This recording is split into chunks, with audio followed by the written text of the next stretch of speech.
സച്ചി രഘു എപ്പിസോഡിലോട്ട് സ്വാഗതം. അങ്ങനെ വർഷ ശ്രീകാന്തിനെ കാണാനായിട്ട് റെസ്റ്റോറൻറ്റിലേക്ക് വരട്ടെ എന്ന് ചോദിക്കുകയാണ്. അപ്പോൾ ശ്രീകാന്ത് പറയുന്നുണ്ട്, വേണ്ട, ഞാൻ ഇന്ന് ലീവാണ്, ഭയങ്കര ക്ഷീണം, ഇന്നലെ തല്ലിയത് കൊണ്ടാണെന്ന് തോന്നുന്നു എന്ന് പറയണം. എന്നാൽ ശരി, എന്ന് നമുക്ക് വേറൊരു ദിവസം കാണാം എന്ന് പറഞ്ഞ് വർഷ കോള് കട്ട് ചെയ്യാണ്. പിന്നെ കാണിക്കുന്നത് നമ്മുടെ അച്ഛമ്മയും പാർവതി അമ്മയും ഉച്ചയ്ക്കുള്ള ഭക്ഷണമൊക്കെ ഒരുക്കിയിട്ട് സച്ചിയെയും രേവതിയെയും വിളിക്കുകയാണ്. അങ്ങനെ പാർവതി അമ്മ പറയുന്നുണ്ട്, എന്നാൽ നമുക്ക് വിളമ്പി കൊടുത്താലോ എന്ന് ചോദിക്കുകയാണ്. വേണ്ട വേണ്ട, അവർ പരസ്പരം തന്നെ വിളമ്പിക്കോളും എന്ന് പറയാണ്. അങ്ങനെ സച്ചി ഓടി വന്ന് ചെയറിലിരിക്കുകയാണ്. എന്താടാ കാണിക്കുന്നതെന്ന് ചോദിക്കുകയാണ്. അതല്ലെങ്കിൽ അവൾ ആദ്യം വന്ന് സീറ്റ് പിടിക്കുമെന്ന് പറയാണ്. അപ്പോൾ ഇത് കേട്ട് എല്ലാവർക്കും ചിരി വരികയാണ്. അങ്ങനെ രേവതി വന്നിട്ട് പറയുന്നുണ്ട്, അച്ഛമ്മ ഇരിക്കൂ, ഞാനും വിളമ്പി തരാം എന്ന് പറയാണ്. വേണ്ട, ഇനി നിങ്ങൾ തമ്മിൽ പരസ്പരം അങ്ങോട്ടും ഇങ്ങോട്ടും വിളമ്പി കഴിച്ചാൽ മതി എന്ന് പറയാണ്. അങ്ങനെ രേവതിനെ അവിടെ ഇരുത്താണ്. അങ്ങനെ പരസ്പരം വിളമ്പി കൊടുക്കുന്നുണ്ട്. എന്നിട്ട് സച്ചി പറയുന്നുണ്ട്, അച്ഛമ്മയെ നമുക്ക് ആ മരം അങ്ങ് വെട്ടിയാലോ എന്ന് ചോദിക്കുന്നുണ്ട്. ഏത്? അല്ലേ, എന്നും ഇവിടെ മുരിങ്ങയില, അതുപോലെ മുരിങ്ങക്കായ, അല്ലെങ്കിൽ മുരിങ്ങയുടെ പൂവ്, ഇതൊക്കെ തന്നെയാണ് ഇവിടെ ഉള്ളത്. ഇതിനൊരു മാറ്റം വേണ്ടേ? അതങ്ങ് വെട്ടിക്കളഞ്ഞ കാര്യം കഴിഞ്ഞില്ലേ എന്ന് സച്ചി പറയാണ്. മുരിങ്ങക്കായ്ക്ക് എന്താ കുഴപ്പം? നല്ലതല്ലേ? ഒരു മരം ആവുമ്പോൾ അതിൽ കായും പൂവും ഒക്കെ ഉണ്ടാവും. അതൊക്കെ മറ്റുള്ളവർക്ക് ഉപകാരപ്പെടുകയാണെങ്കിൽ അത് നല്ലതല്ലേ എന്ന് അച്ഛമ്മ പറയാണ്. അപ്പൊ രേവതിയും പറയുന്നുണ്ട്, മുരിങ്ങക്കായ്ക്ക് എന്താ കുഴപ്പം? ഈ മുരിങ്ങക്കായ ആയാ വലിയ രസമൊന്നും ഇല്ല എന്ന് സച്ചി പറയാണ്. എനിക്കൊരു പേരക്കുട്ടിയെ കളിപ്പിക്കാനൊക്കെ ആഗ്രഹം ഉണ്ടെന്ന് അച്ഛമ്മ പറയാണ്. പിന്നെ അച്ഛമ്മയ്ക്കൊരു പേരക്കുട്ടി, നിനക്ക് ആഗ്രഹമില്ലെങ്കിലും നീ ആ രേവതിയുടെ കണ്ണിലോട്ടൊന്ന് നോക്കിക്കേ, അവൾക്ക് കുഞ്ഞുങ്ങളൊക്കെ ആവാൻ നല്ല ആഗ്രഹം ഉണ്ടെന്ന് അച്ഛമ്മ പറയാണ്. അപ്പോൾ കണ്ണിലോട്ട് ഇങ്ങനെ നോക്കുന്നുണ്ട്. അപ്പോൾ ഈ കല്യാണം കഴിക്കാത്ത സ്വാമിമാരൊക്കെ എന്താന്ന് ചോദിക്കുകയാണ്. അപ്പോൾ അതുപോലെയാണോ നീ കല്യാണം കഴിച്ചതല്ലേ? എൻ്റെ ഇഷ്ടത്തിനല്ലല്ലോ ഞാൻ കല്യാണം കഴിച്ചത്, എല്ലാവരും ചേർന്നിട്ട് എൻ്റെ തലയിൽ കയറ്റി വെച്ചതല്ലേ എന്ന് സച്ചി പറയുകയാണ്. ഇത് കേട്ട് രേവതി പറയുന്നുണ്ട്, ഇങ്ങനെ പറയരുതെന്ന് ഞാൻ പറഞ്ഞിട്ടുണ്ട് കേട്ടോ എന്ന് പറയുന്നുണ്ട്. അപ്പോൾ അച്ഛമ്മയും പറയുന്നുണ്ട്, എന്തായാലും കല്യാണം കഴിഞ്ഞ് നിനക്ക് ഒരു കുടുംബജീവിതം വേണം, അതിന് വേണ്ടിയാണ് ഞാനിപ്പോൾ ശാന്തി മുഹൂർത്തമൊക്കെ കുറിച്ചത് എന്ന് പറയാണ്. ഇവൾക്കാണ് ആദ്യം 4 കൊടുക്കേണ്ടതെന്ന് സച്ചി പറയാണ്. പിന്നെ നീ ഒന്ന് കൊടുത്തു നോക്കുക, അപ്പം നിനക്കറിയാം എന്ന് അച്ഛമ്മ പറയാണ്. അപ്പോൾ അവളെ തൊടാനും പറ്റില്ലേ, അപ്പോൾ പിന്നെ എന്തിനാ ശാന്തി മുഹൂർത്തം കുറിച്ച് എന്ന് സച്ചി ചോദിക്കുകയാണ്. അപ്പം എല്ലാവരും ചേർന്ന് ഇനി രണ്ടാളും ഇതിൻ്റെ പേരിലൊരു വഴക്ക് കൂടണ്ട. പിന്നെ സ്വാമിമാരെ കല്യാണം കഴിക്കാതെയാണ് ബ്രഹ്മചാരിയായിട്ട് നടക്കുന്നത്, അതുപോലെയല്ല നീ കല്യാണം കഴിച്ച് നിനക്കൊരു ഭാര്യയുണ്ട്, അപ്പം നീ എന്തിനാ ബ്രഹ്മചാരിയായി നടക്കുന്നത്? അതുകൊണ്ട് തന്നെ നിനക്കൊരു കുടുംബജീവിതം വേണം, അതിന് തന്നെ ഞാൻ ശാന്തിമുഹൂർത്തം കുറിച്ചിട്ടുണ്ട്, അപ്പം എല്ലാം പറഞ്ഞ പോലെ എന്ന് അച്ഛമ്മ പറയാണ്.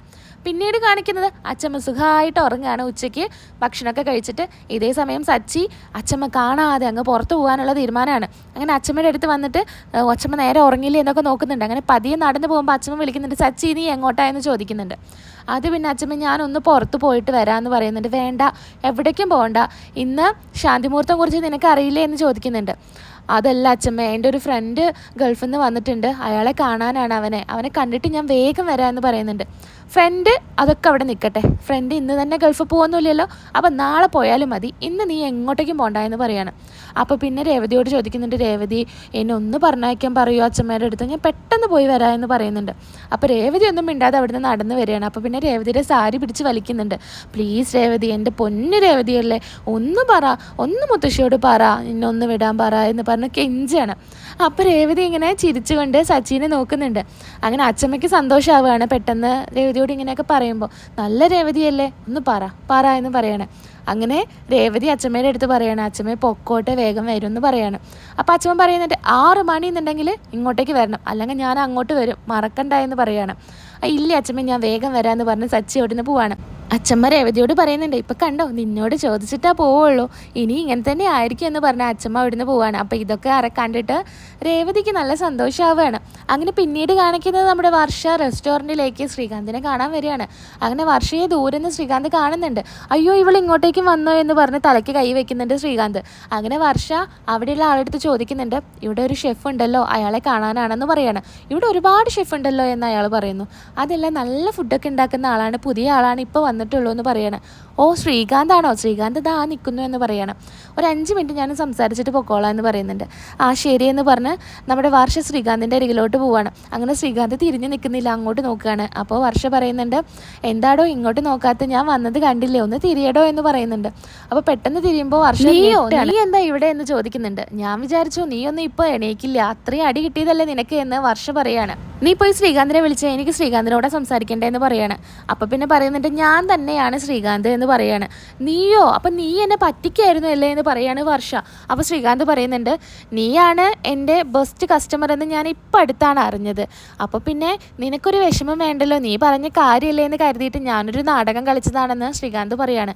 ഇത് കേട്ട് വർഷ ദേഷ്യപ്പെടുന്നുണ്ട്. നീ എന്നെ ചതിക്കായിരുന്നു അല്ലേ, നിനക്ക് ഞാൻ ആരാണെന്ന് അറിയില്ല, നിൻ്റെ കഷ്ടകാലം തുടങ്ങിയടാ, ഇതിനുള്ള പണി ഞാൻ നിനക്ക് തരാമെന്നും പറഞ്ഞ് ദേഷ്യം പിടിച്ച് വർഷ അവിടെ നിന്ന് പോകും. അത് പിന്നെ ഞാൻ നിങ്ങളെ വിഷമിപ്പിക്കേണ്ടെന്ന് കരുതിയിട്ടാണ് അങ്ങനെ ചെയ്തത് എന്നൊക്കെ പറഞ്ഞ് ന്യായീകരിക്കുന്നുണ്ട് ശ്രീകാന്ത്. പക്ഷേ വർഷ അതിനൊന്നും കേൾക്കാൻ നിൽക്കുന്നില്ല.